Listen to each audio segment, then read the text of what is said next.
Hello, and thanks for joining us on the podcast that discusses all things gaming. Coming to you from the home of Gen Con and the gaming capital of the world, this is The Established Facts.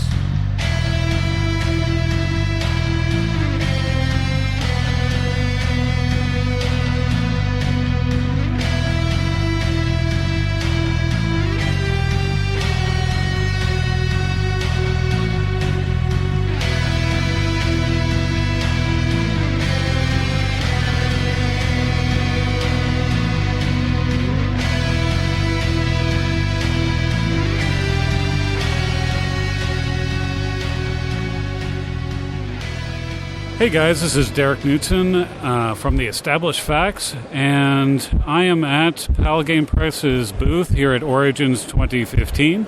It is day one of 4 days of basically board gaming, mostly, but all sorts of gaming. I will be lurking around the exhibit hall and interviewing different unique sellers and different products. So definitely stay tuned for that. This has been an interesting behind-the-scenes look at how a big con works the exhibit hall. Yesterday we did setup, so I got to go through the big giant doors of loading dock and load up the table, put up all the different the table skirt, and set up all the product. But I got to see all the other vendors in the process of setting up. So it is a very cool situation if you have a product to sell that's geek related and you do get an opportunity. I would definitely try it. Start off with a small con first. Then work your way up. But the entrepreneur offerings at these larger cons definitely make it accessible for people who are just starting out into the hobby gaming development role. I am right now sandwiched between Studio 2 Publishing, which produces the Savage Worlds, Traveler games, and I also am next to a new developer. He has a product that is going to be kickstarted in the fall, and I will definitely be interviewing him, so check out that. I'm here with Caleb Jensen, who is helping me do the extroverted thing that I can't do. So it has been good. People have been stopping up and taking cards, and a couple purchases, which is very good. So Thursdays tend to be slower than the other days, but we'll see what happens tomorrow and Saturday. And I will be podcasting throughout the con. So it's just a quick hit of welcome to Origins 2015, which is the 40th anniversary of the gaming convention. So I will talk to you guys later. This is Derek, and good games, guys.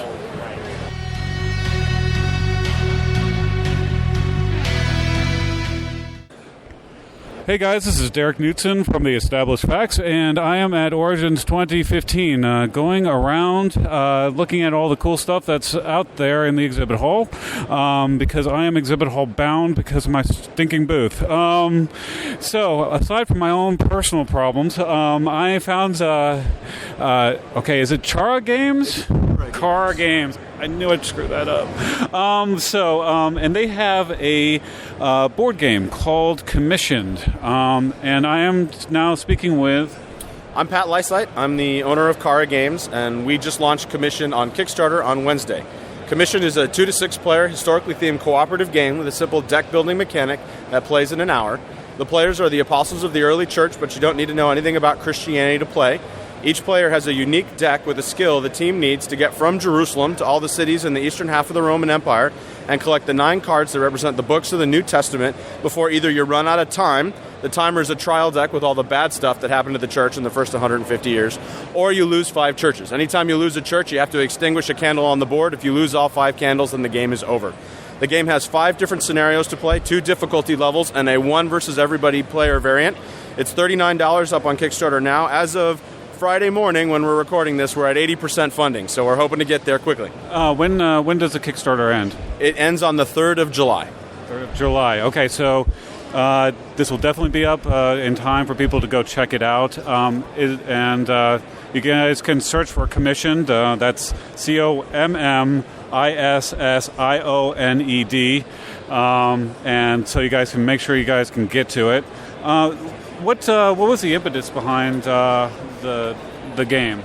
So we're committed Christians. My wife and I, we co-designed the game, and we looked around and noticed that there wasn't very much, well, not really any high-quality religious games in the market until about a year ago when Kings of Israel launched on Kickstarter. So if you're interested, you can check that one out as well. It's on Amazon now. But basically, there isn't anything, because the problem is that the Christian games that are out there right now are either way too preachy and in your face, or they just stink as games. So we wanted to create a game that had good historical depth so that Christians could learn from it, but at the same time was non-threatening and a lot of fun for non-Christians to play.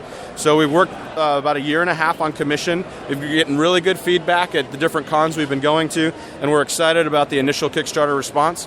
You can also check out reviews from Sam Healy from the Dice Tower and the Theology of Games guys, Scott and Jeremiah, or Father Geek, and they can tell you what's going on in our game.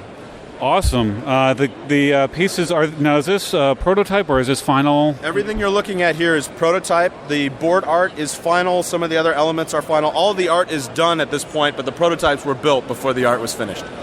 The artwork on the board is fantastic. It's like, it looks parchment-like. The candles look really good. Everything blends really well.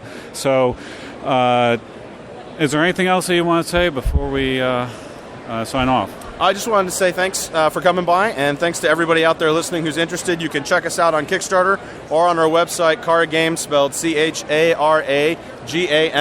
all one word.com.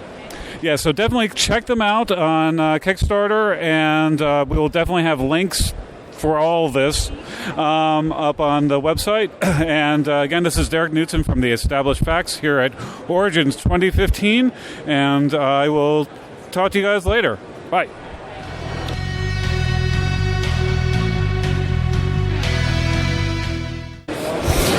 Hi guys, this is Derek Knutsen from the Established Facts, and I'm at Origins 2015, and I have a walk-up man. He's from Devine Designs, and his name is John Devine. So tell me a little bit more about yourself. Yeah, we are. I'm a designer for Traveler. Played a lot of the role-playing games, done D&D, Pathfinder, other science fictions throughout the years, Paranoia. But basically right now we're letting people know about Traveler, being that it's just starting to grow interest again.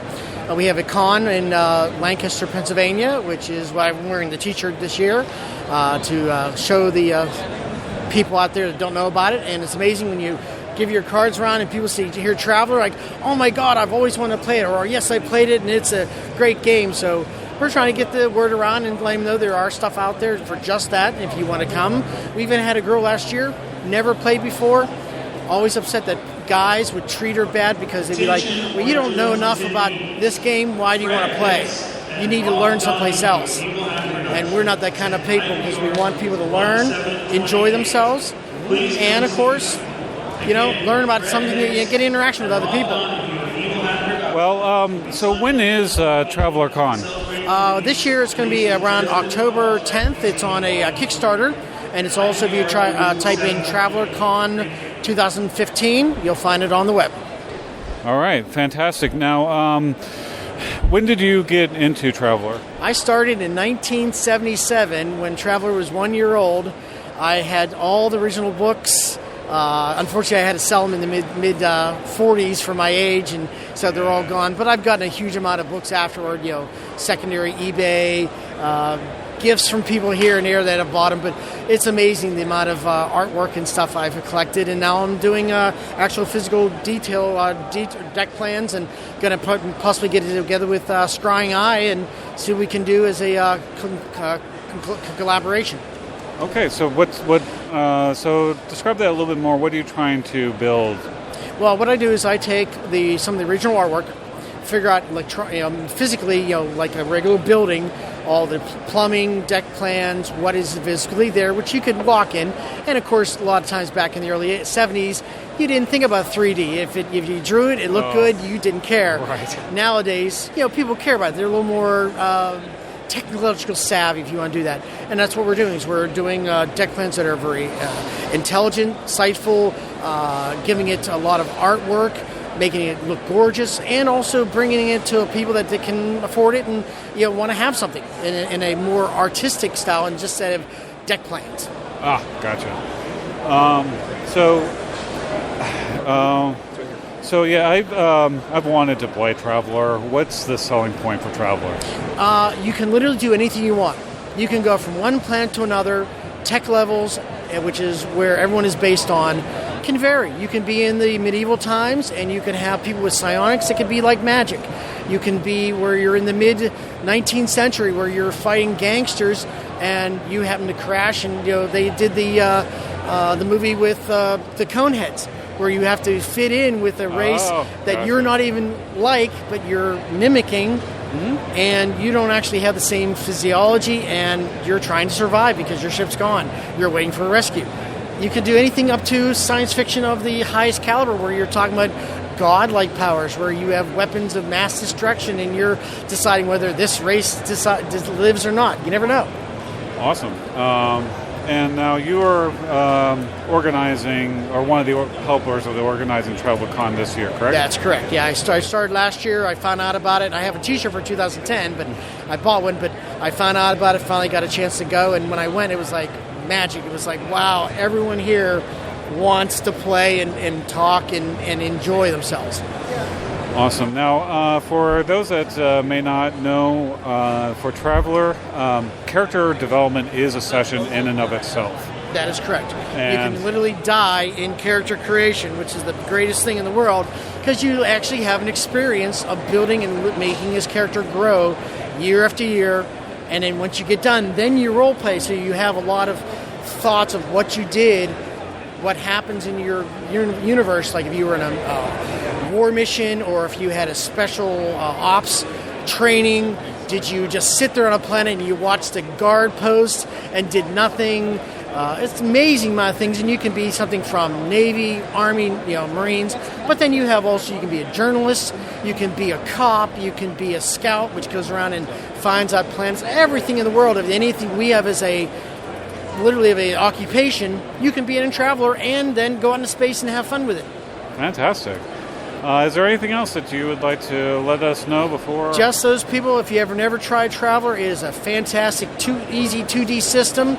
The newer version, which is a D20 system, it's a little more complicated, but if you played Pathfinder, it's super easy. You've already done it. And so there's always a version there you can find that is easy for you to learn, and you don't have to have a ton of books. It's all basically just like with Pathfinder and other things. Do it in your head. You'll figure it out, and you just have to have a couple little pictures. Awesome. All right. So if you are in the Lancaster, Pennsylvania area around October 10th and 11th, check out TravelerCon, and if not, pick up the book and play it with your local group. I know that I own it, and I'm going to strong-arm my group to play it once at the very least, because I want to try it. And thank you very much, and I will catch you guys later with more interviews and more stuff. See ya.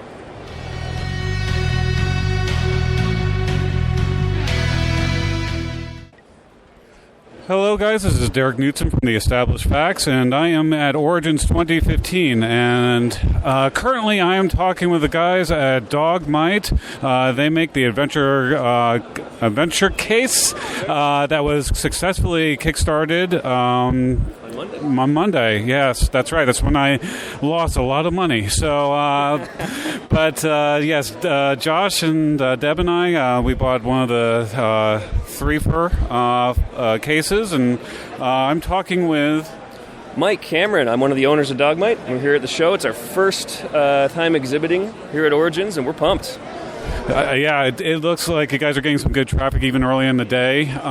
So what was your first product that you guys came out with? A few years ago, we did a few board games. We did like a casual sort of lightweight card game, and then we did a big box game. And interestingly enough, the big box game, we did some wooden products for the Kickstarter. So, and that kind of, we had a lot of interest in those, and that sort of spun off to our deck boxes, which was our first wooden product, which we did last year. And from there, we did the dice chest late last year, and the adventure case Kickstarter we just closed. So we've really kind of it's exploded this year.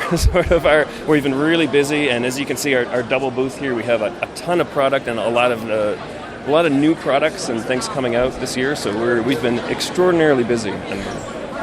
So why the jump from board games to wood products? Well, I've been a woodworker for 10 or 12 years now, and sort of as a hobby woodworker, and we get into these Kickstarter add-ons for the games, and my partner Mike here, the other owner of the company, he sort of expressed an interest in the woodworking, and we were kind of just having some beers one night, and we're like, why don't let's make a deck box, let's do that and make one for us, because we run a regular Pathfinder group, and that kind of we had some interest from the local guys that we play with, and they were like, we want to get some of these boxes, and so we ended up let's throw it up on Kickstarter, see what happens, and it's really sort of spiraled from there. We got a lot of really positive feedback from the Kickstarter community. It's been a lot of great support. Folks out there are fantastic. Yeah. No, it's been it was a very popular Kickstarter for at least the adventure case, because that's how I got introduced to you guys. Right. So. And the adventure case really it got a lot of attention, and we really didn't expect it to be so big, to be totally honest. Well, the adventure case, I can tell you guys, I know this is audio, so completely not helpful, but the adventure case is really well put together. I'm seeing the physical versions here instead of just the photos. It's very sturdy. It's got two dangly lights in it, which is hilarious. But yeah, no, it's really well made, and it comes through. And so if you kickstarted it, definitely look forward to when you guys get it. And how are you guys looking for delivery? Are you looking on time? Was there any... We got a really good jump. Like, we had to close the Kickstarter and come here to Origins, but we're back in the shop next week. I think we're projecting something like 75 to 80 a month. I mean, those are pretty conservative, too, so we hope to be ahead of the game. But hopefully it should be 3 or 4 months we get these out the door. We're going to fulfill most of the Kickstarter orders first, and then we're going to do retail. So you can go to dogmite.com and order yours today, but we're going to hit the Kickstarter backers first. So just one caveat is... Can I tell you that I want to hug you right now? Because I've had other Kickstarters fulfill customer orders before backer orders, and I really wanted to punch them in the butt. Yeah, we talked a lot about that, because at the end of the day, it's a business, but, the Kickstarter community is our business. We wouldn't be here without our backers, so we're going to take care of them first. Awesome. Well, I definitely appreciate it. It looks like you guys have everything from deck boxes to dice trays where you can roll GM screens, which are adorable. They're like 3 small pieces of wood and a big angry-looking helmet thingy on one of them that I'm seeing. And then, of course, the adventure case. So if you did not back it... Oh, you also have dice towers as well. We just introduced our dice towers. We're going to be kickstarting those later at some point. We don't know. We're kind of just prototyping them right now. They've been really popular. We had Tom Vassell stopped in. He's like, I need one of those. So we're like, oh, yes, wow. Yeah, man. It's yours. Take it. Yeah, totally. So everything, it looks really good. Please go to dogmite.com and check out their products. It's really good, well-made stuff. And do you have anything else that you want to let our listeners know about? We do custom stuff. We're really open to whatever you want. If you want something special, we'll do it. We're not about this is a fixed product. We're about doing whatever people want. So if you want a special board, you want something special on, one of these boxes or a different dimension, you want it to fit your minis, we'll do it. We're happy. We love the community and we love to give back. So that's fantastic. Yeah, and actually, one of the cases that we're getting, I'm going to have the Palagame Press logo on it, which is I'm looking so forward to that. So, guys, check them out again. It's dogmite.com. I am Derek Knutsen, from the Established Facts here at Origins 2015, and I will be doing more interviews throughout the con. So I will talk to you guys later. See ya. Bye.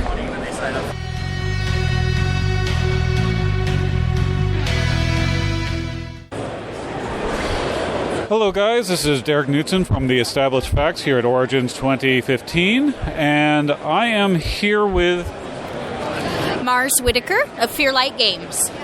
And I'm looking at a new role-playing game called Baker Street, and I'm wondering if you can give a little spiel about what it is. Absolutely. Baker Street is role-playing in the world of Sherlock Holmes, and what has happened is Sherlock has fallen over the Reichenbach Falls. He is missing and presumed dead, but people still need help solving crimes. So they come to Dr. Watson at Baker Street, and he needs help. So he enlists you, people of London, to help solve these crimes that are plaguing the city. Awesome. And now, one of the interesting parts of this is that it's fully approved by the Conan Doyle estate, correct? Yes, that is correct. And actually, any original material that we have written falls within their canon. So some of our adventures are brand new. Some of them are adapted from original Conan Doyle work. So everything that has been written has been vetted by the Conan Doyle estate and has their full approval. Now, does this follow the book or the movie?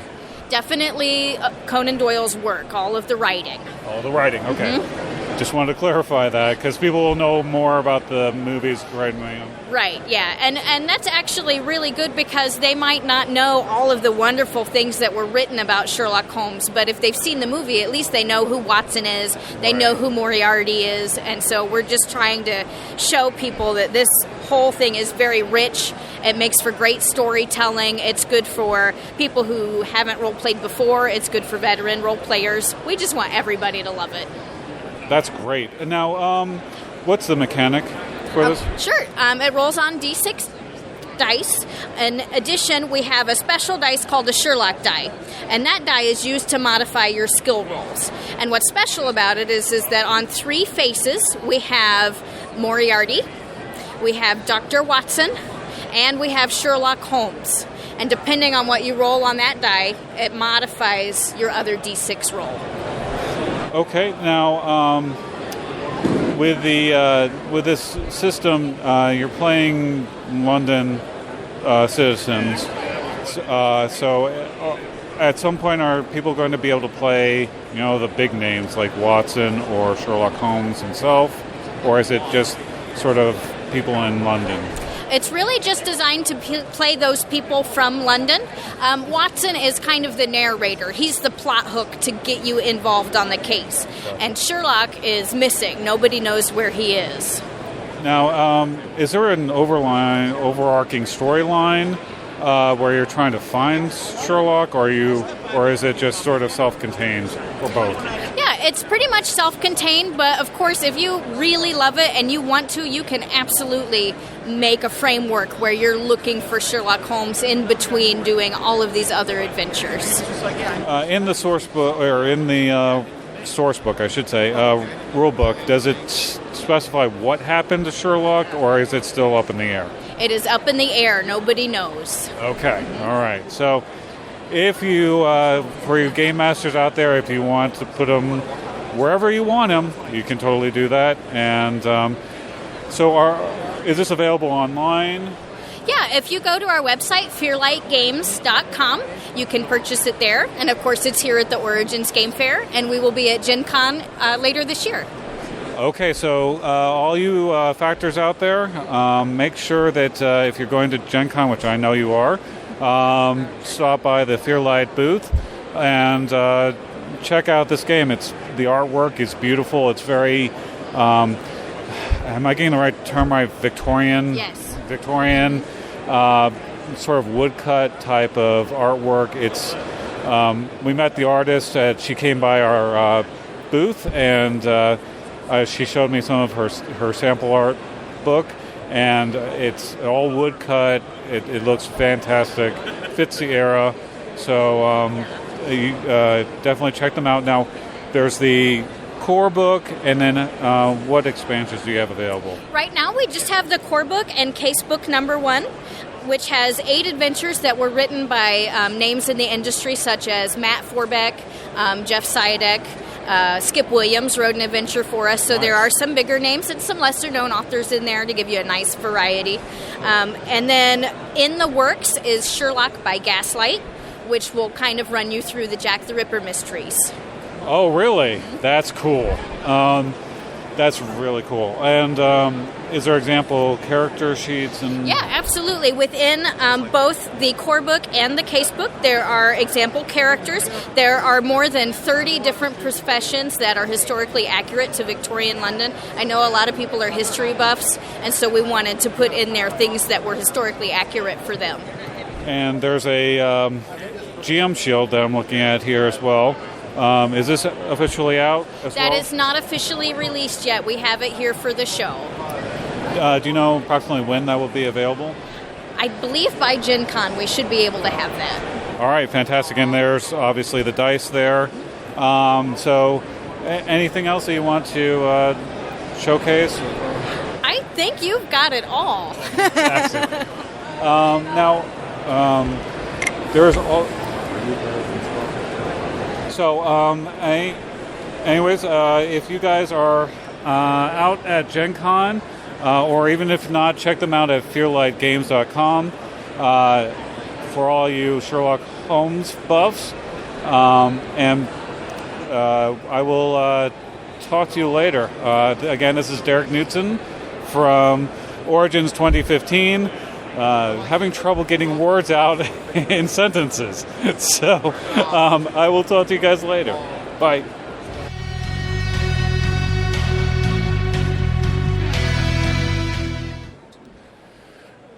Hi guys, this is Derek Knutsen from the Established Facts here at Origins 2015, and this is day 2, and I am speaking with Harry Thompson of Misunderstood Creature Entertainment, LLC. All right. Now, do you have products already out currently? This is going to be our first project. I previously have been helping with marketing and doing some temp work specifically for Diamond Dust Dreams. Right. Okay. I was wondering about that because I knew about Diamond Dust from the furry cons and stuff like that. So yeah, it's been very good to help out a good friend and to talk and help test out Kitsune Fox and Fools and Bad Decisions, and to go to the conventions and stuff and talk and meet all the new interesting people and to showcase the fun games and stuff like that. But what I've always wanted to do personally is more than just cards. I want to do video gaming and stuff like that. So you're going out and designing your own game now? That is correct, sir. Awesome. Oh yeah, fun times. It is. I could write an entire card game, though, on the amount of craziness you have to go through in development, believe you me. Yeah, I bet. Because video games has a lot more to it than just like maybe a board game or a card game, because you've got talent, you've got voice talent, programming, you've got graphics, that sort of thing. Oh, yeah. And with graphics, you can split it up in a couple things, like the animator, you got additional programmers to make sure the spacing and stuff. Like, for example, let's say, I'll give you something that came up during development, even for our basic promo. So we got this really, really good background shot, and it's really nice. But here's the thing. We had to clip off some of the ends because of the way the programming works for the loop effect. So we had to re-shorten everything, but then make sure that still looks good and flows together well. That way it doesn't look like, a reel from a 1940s movie back in the Old West. That's... Oh, yeah, I could see that. So what is the game going to be called? It's Meep the Space Bat. Okay. M-E-E-P. Meep. That's great. And no, that's not my Jeep that goes meep meep in previous gamer stories on the Established Facts. So this is a bat that goes meep. And what's the premise? Meep's a space bat, and he's taking on an entire military force to save the girl that provides him a free breakfast, and has provided him a free breakfast for around 4 years now. But the food, the cupcakes, the girl, they all got taken away by this army. So Meep will fight on for great cupcakes. As anybody with a right mind would. Indeed. I got free food for 4 years. I'd try to get it back if I was able to breathe fire and breathe in space. Awesome. So how far in development are you currently? We currently have gotten a baseline of the first level. We have a playable demo at this very convention. And the thing is that what we need the resources to actually continue the development for the next year and a half. And once we have that, we can finish that up. That's going to take at least $5,000.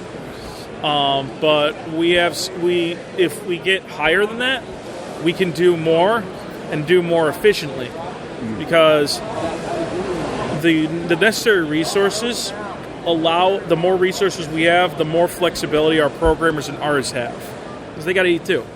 Oh, that's true. And but do you have so you have all the artists and everything lined up? Yeah, we have everything lined up. The only thing that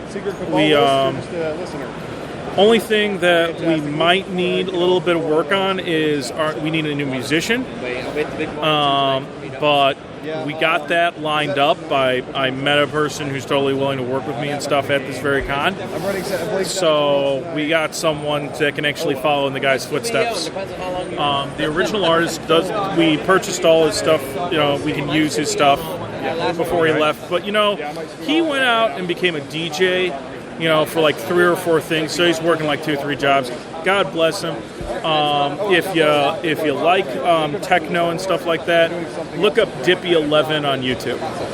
All right. So when is the? I'm assuming this is going to be kickstarted. Oh yeah, absolutely. June 25th.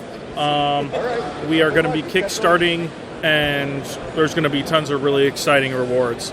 Not just stuff like the game and the soundtrack, but we're thinking like maybe a meat plush. We're definitely thinking like some unique opportunities to work with the developers to create power-ups and weapons, level bosses, and stuff like that. One of the things we have planned is we're thinking about this reward would only be able to be taken 10 times. But we're thinking about bonus level, in which basically you have a random boss that you face, like later on in the game. And all these bosses will be designed by people who support it at that level. Oh, that's cool. Yep. The rest, when you're facing whatever random boss, just kind of hang out in the background, just kind of watching you. They're on villainous lunch break. Oh, man. So June 25th. June 25th is when this will be launched. So definitely go check it out. Again, it's Meep the Space Bat. Yep. And kickstarting it. We're also looking to put it on Greenlight. Okay. And I hope everything goes well. I mean, I know you from Diamond Dust, and so definitely this is someone to check out. I don't know them personally, but I have seen them around different conventions. So definitely. We've been at Gen Con, we've been at Anime Central, we've been at Kitsune Con. Diamond Dust has done a lot of things. And my small little LLC coming up, like I said, what I want to do is, I want to make this step out, and I want to make a good game for all of you.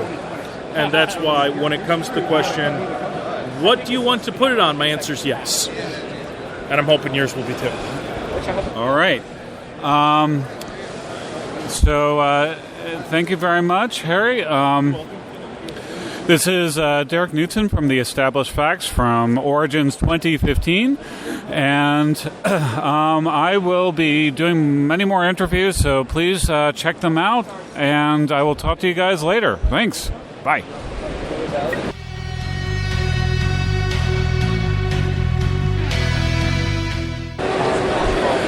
Hi guys, this is Derek Knutsen from the Established Facts here at Origins 2015. This is day 2, and I am right now with Joseph Valenti. And you're from? I'm from New York, but I live in North Carolina. And your company? It's called Nero Live Action Role Playing. Okay. Can you tell me a little bit about Nero LARP? Sure. We've been in business now for about 26 years. In Nero, you create a fantasy medieval character. You don medieval costume and come out to our event from Friday until Sunday.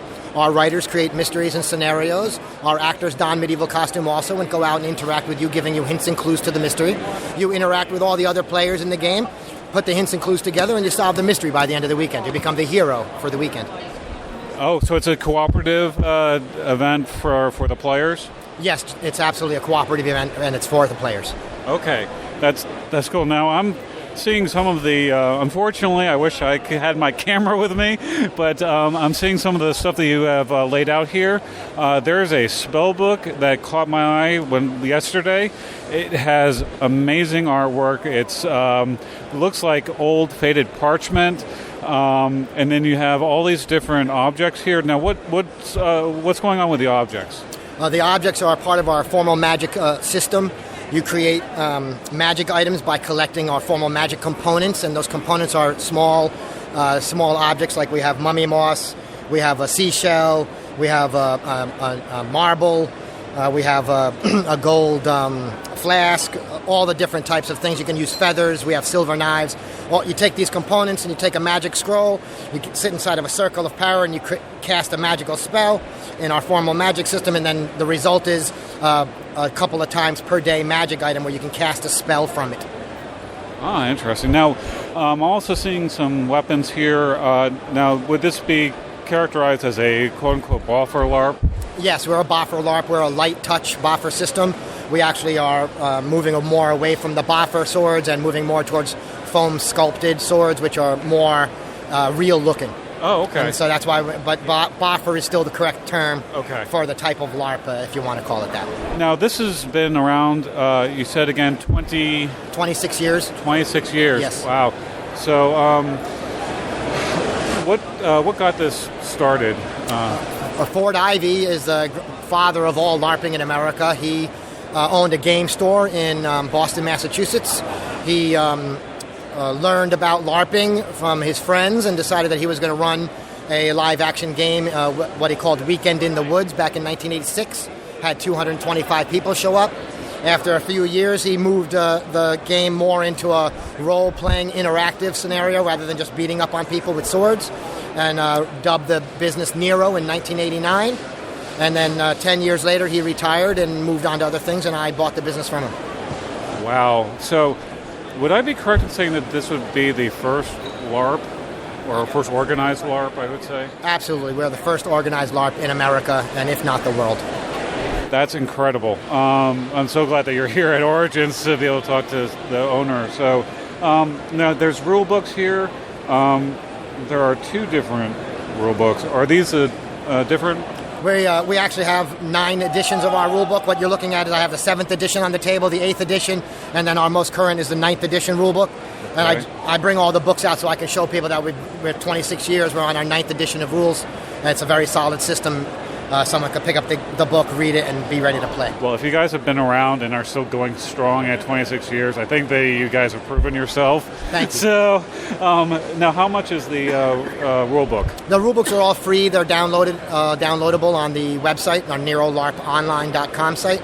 Okay. And then if they want a printed copy, we do a printed run probably once a year about. Mm-hmm. We're going to actually do a Kickstarter campaign to print off a bunch of more 9th edition rulebooks in the next month or so. And is there a cost to go to the events? Events usually cost around $50, maybe $70, depending on where you live. You are assigned a bed spot inside of a cabin with a bunch of other people, generally your friends or people you know. And then you bring your own bedding, and you come out from Friday until Sunday. Wait a minute, so does that $50 cover, is it a weekend? It's a whole weekend, the $50. The cost covers the entire stay. It does not cover your food. Most places have an all-you-can-eat program for $20 or so, or you can buy it from the tavern for $2-3 each. Okay, so $70 for a weekend of fun gaming is super affordable and definitely worth it. Now, as you guys, if you've listened to our podcast, know, I started off on LARP. Mine was White Wolf, Vampire LARP. I have not actually played Boffer LARP. It's one of the things I really want to try at the con is to just go through a scenario. I'll let you guys know. Probably do an after the fact on that one. But Nero, now which locations are you guys in? Well, we have 40 chapters, so we're in almost every state.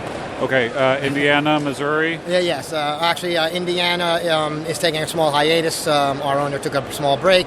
Missouri hasn't started up yet, but we have 3 chapters in Illinois, a chapter in Kentucky, 1 in Ohio, 2 in Pennsylvania, 2 in Texas. Okay, so most of our listeners are from the Midwest, so I just wanted to make sure that they are covered for being able to check you guys out. Absolutely. We have chapters in Michigan also, so they can go anywhere.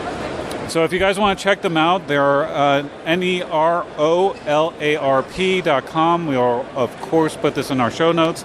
Now, is the world persistent? Has that been the same for all 26 years? Yes, absolutely. For 26 years, we've been playing on the continent of Avalon, on the planet of Tira, and we have fixed areas for each of our chapters, and then they will use that fixed area to run all of their adventures in. So is it a persistent world where what they do in this area affects what happens next door? Generally, yes. We actually have national storylines that are running at local chapters, and so the national storyline that runs at the local chapter has an effect on the other local chapters, more so than the local chapter having an effect on the other local chapter. Okay, got it. So it's similar to an RPGA situation or Pathfinder Society, if you guys know that type of style. Is there anything else, anything interesting coming up that you guys are about to do? Well, we're doing a lot of things. We actually have a phone app that we're producing right now. It should be out within 30 days. I'm about to roll out the LARP World magazine. I'm working with Aaron Vanek, who's a big LARPer in America here and knows a lot of people. So we're going to try to do the LARP World magazine, and that's going to come up next month also. All right. Well, excellent. If you guys want to check them out, again, it's NEROLARP.com. And again, this is Derek Knutsen from the Established Facts here at Origins 2015. And I will catch you guys later. Thank you very much. Thank you, Derek.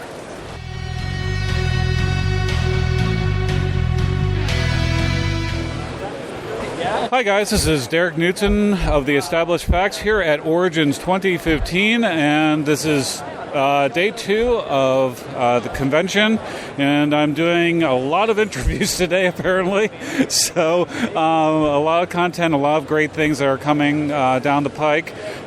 Currently I am with... Hi, I'm David Zuckman. And your company? I'm with Obscure Reference Games. All right, and you guys are here, and I see you're kickstarting a new board game. Yeah. What is it called? It's Overlords of Infamy. And what's the concept of it? Okay, the concept is you take on the role of an evil overlord with the goal of making everyone as miserable as possible. And you do this by completing nefarious plots that range from stealing candy from babies, throttling internet speed to 56K, or, blowing up the moon. Easy things. Yeah, it's simple stuff. Yeah. That we do on a daily basis. Yeah, absolutely. Okay, so obviously if you guys have listened to our podcast, you know that I have already probably bought 10 of these because I am that evil. So unfortunately I can't do that because it's not out yet. But I will definitely be checking out their Kickstarter. Now, why did you come up with the concept? How did you come up with the concept? Well, it's pretty funny. I'd actually just gone through